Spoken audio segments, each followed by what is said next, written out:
बिस्मिल्लाहिर्रहमानिर्रहीम। अस्सलाम वालेकुम dear students. Professor Zuhaib Rehman अपने नए लेक्चर के साथ हाज़िर है।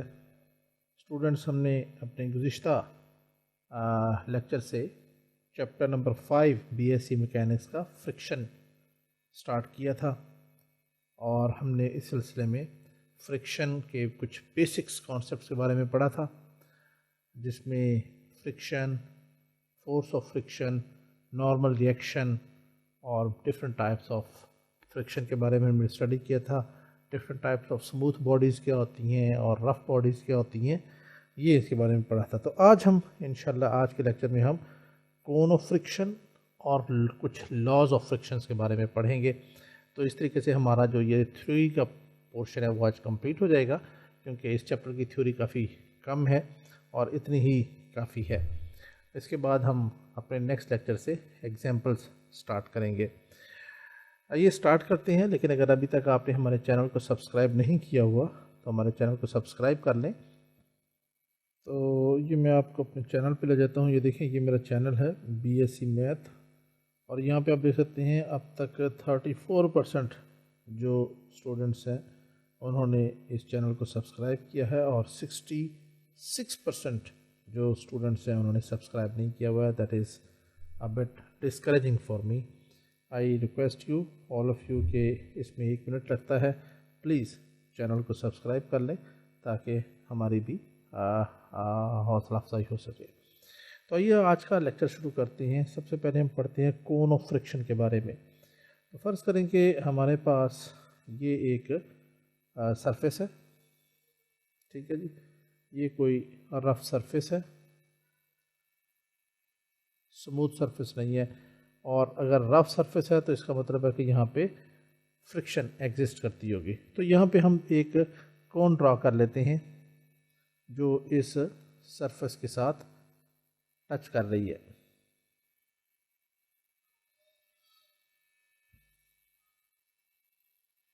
तो मैं इसको ड्रॉ करता हूँ। ये इसका हो जाएगा वर्टेक्स,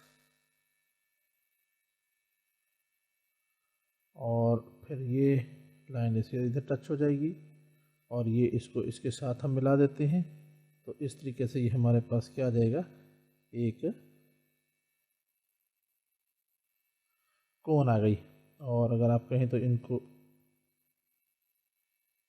इन दोनों लाइंस को भी हम आपस में मिला सकते हैं। बहरहाल इतना काफ़ी है।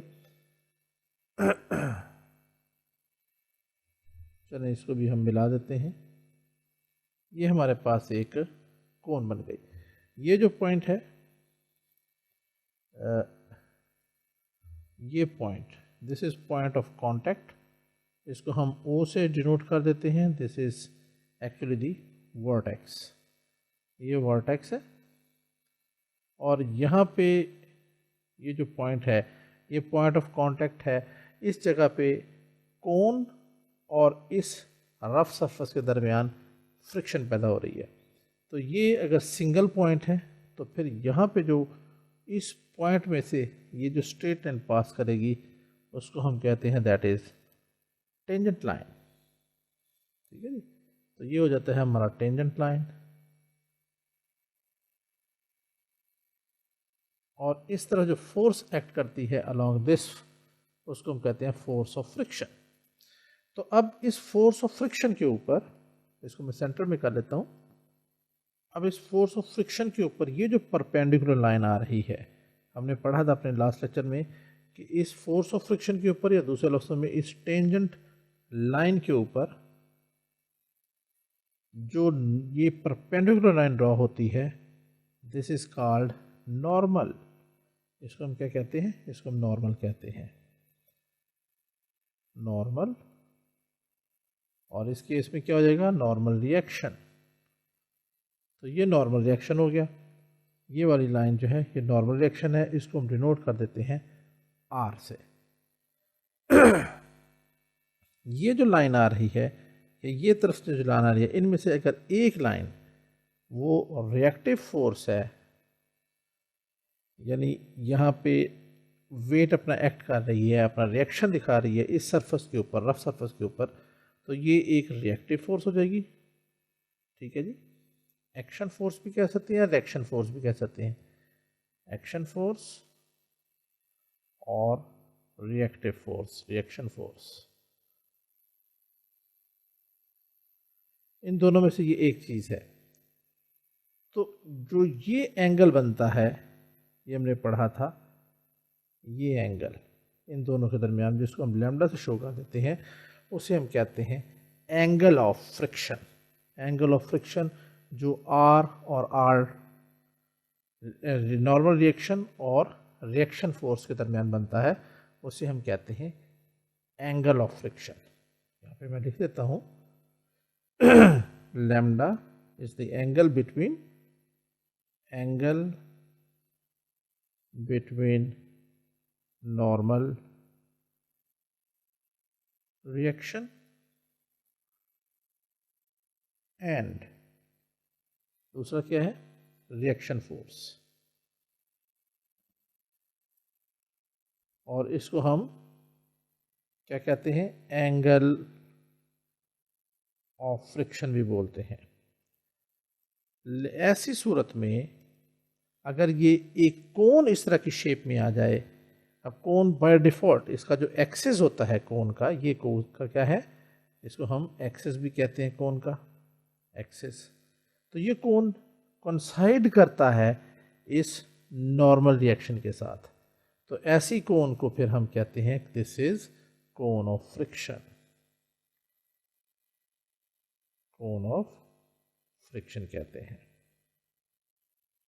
यानी एक ऐसी कोन जो एक रफ सरफेस के ऊपर एक्ट करती है at its point of vertex, vertex के पॉइंट पे, और इसका जो वो एक्सिस है that coincides or that is along the normal reaction, then the angle between its reaction force and its axis is denoted by lambda, and this cone is known as cone of friction.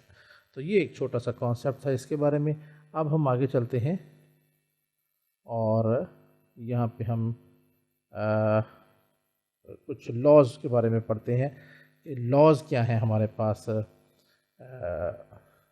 Friction के।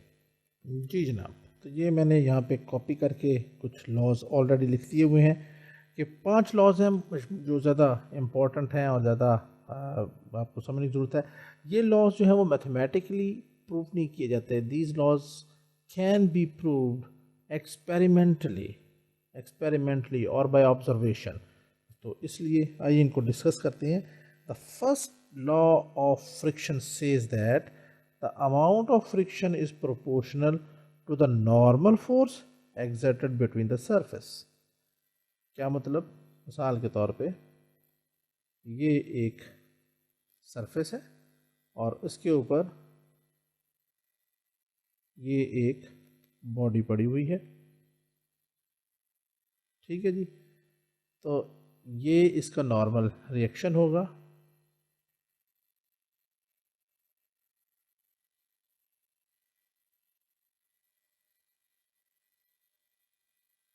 ठीक है जी। अब आप देख लें, ये body है जी एक,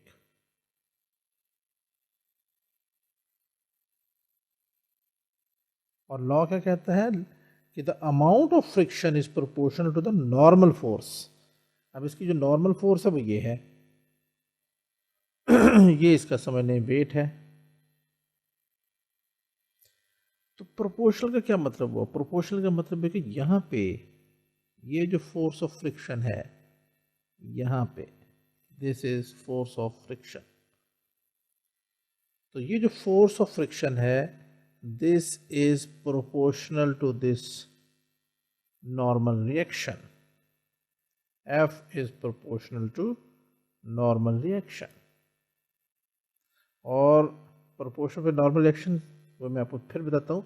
और हम जानते हैं कि जब भी दो क्वांटिटीज़ उनके दरमियान कोई रिलेशन बनता है तो इसको इक्वेट करने के लिए हम इसमें कोई ना कोई कांस्टेंट ऐड कर देते हैं, और यहाँ पे हमारे पास कांस्टेंट होता है म्यू आर, और इस म्यू को हम कहते हैं, या आगे लॉ में एक और में भी आएगा, इसको हम कहते हैं कोएफिशिएंट ऑफ फ्रिक्शन। अब इसका मतलब क्या है प्रोपोर्शनल का, कि अगर आप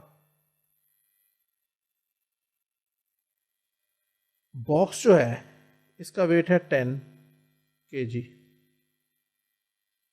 ठीक है जी, ये कोई बॉक्स है जिसका वेट हमारे पास 10 kg है, तो 10 kg को खींचने के लिए हमें अगर 10 न्यूटन फोर्स चाहिए, तो अगर हम इसके अंदर कुछ और वेट डाल देते हैं और वेट डालने के बाद इसका वेट जो है वो बढ़ के कितना हो जाता है, वो बढ़ जाता है 25 किलोग्राम पे पहुंच जाता है, तो फिर अब इसका जो अब ये 10 न्यूटन की फोर्स के साथ इसको हम नहीं खींच सकेंगे, ठीक है ना जी।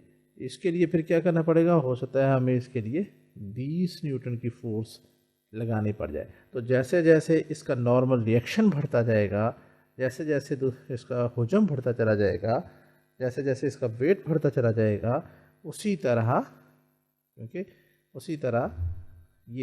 उसी तरह इसकी जो फोर्स है वो भी बढ़ती चली जाएगी। तो ये पहला कानून है फ्रिक्शन का, कि फोर्स ऑफ फ्रिक्शन या amount of friction is proportional to the normal exerted between the surface, right.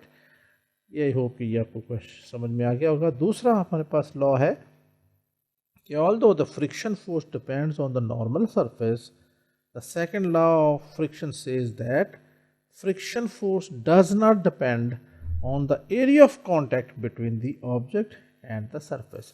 इसका मतलब क्या है कि मिसाल के तौर पे यही बॉक्स पड़ा हुआ है हमारे पास, और इसको अगर मैं थोड़ा सा टिल्ट कर दूं, एक संदूक है आपने फर्श के किसी टेबल पे रखा हुआ है, ठीक है जी, आपने वो संदूक के ऊपर, चले यहाँ पे हम फर्ज कर लें ये हमारे पास एक संदूक है, कुछ भी कह लें,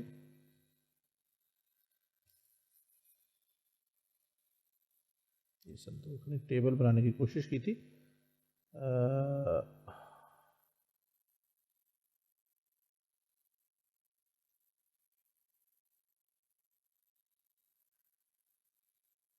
ये फर्ज कर लें, और इसके ऊपर हमारे पास ये कोई ऑब्जेक्ट पड़ा हुआ है, कुछ भी है,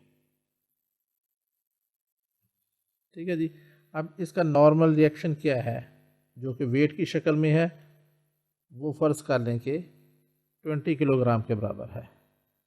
अब अगर मैं इसको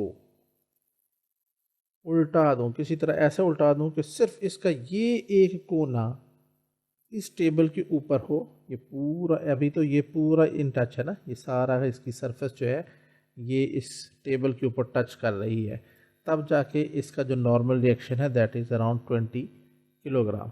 लेकिन अगर मैं इसको थोड़ा सा चेंज कर दूं, पलट दूं किसी तरीके से, और सिर्फ इसका एक कोना टच कर रहा हो इस टेबल के साथ, इवन देन इसके वेट में कमी नहीं आएगी, वो 20 का 20 किलो ही रहेगा। दूसरे लफ्ज़ों में इसका नॉर्मल रिएक्शन चेंज नहीं होगा। तो यही यहाँ पे कहा जा रहा है कि it's friction force does not depend on the area of contact, यानी यहाँ पे एरिया ऑफ कांटेक्ट इस वक्त बहुत ज़्यादा है इस बॉक्स के और टेबल के दरमियान, लेकिन अगर वो एक डॉट के बराबर भी आ जाए, इवन देन उसके नॉर्मल रिएक्शन में कोई फ़र्क नहीं आएगा। जब नॉर्मल रिएक्शन में फ़र्क ना आया तो फ्रिक्शनल फोर्स में भी कोई चेंज नहीं आएगी। इसके बाद अगला है the third law of friction says that in addition to the normal force the friction force also depends on the types of surface in contact. ये भी बड़ी सिंपल सी बात है। अगर आप किसी बॉक्स को किसी जैसे ये एक बॉक्स है, लकड़ी का बॉक्स है, और आप उसको एक कारपेटेड किस्म के फ्लोर पे खींच रहे हैं, तो आपको उसको खींचने के लिए ज़्यादा फोर्स चाहिए होगी। लेकिन अगर आप उसको किसी काफ़ी स्मूथ किस्म के फ्लोर पे रख के खींचेंगे तो आपको इसको खींचने में ज़्यादा दुश्वारी नहीं होगी। तो दिस मीन कि ये फ्रिक्शनल फोर्स जो है वो जो पॉइंट ऑफ कांटेक्ट है सरफेसेस का, डिफरेंट टाइप्स ऑफ सरफेसेस, उसके ऊपर डिपेंड करता है। इसके बाद है magnitude of the limiting friction bears constant ratio to the normal pressure between the surface. This constant depends on the nature of the surface and is called coefficient of friction. तो ये इसको हम mu से denote करते हैं। जैसे अभी हमें थोड़ी देर पहले बताया कि फोर्स ऑफ फ्रिक्शन जो है वो नॉर्मल रिएक्शन के साथ प्रोपोर्शनल होती है।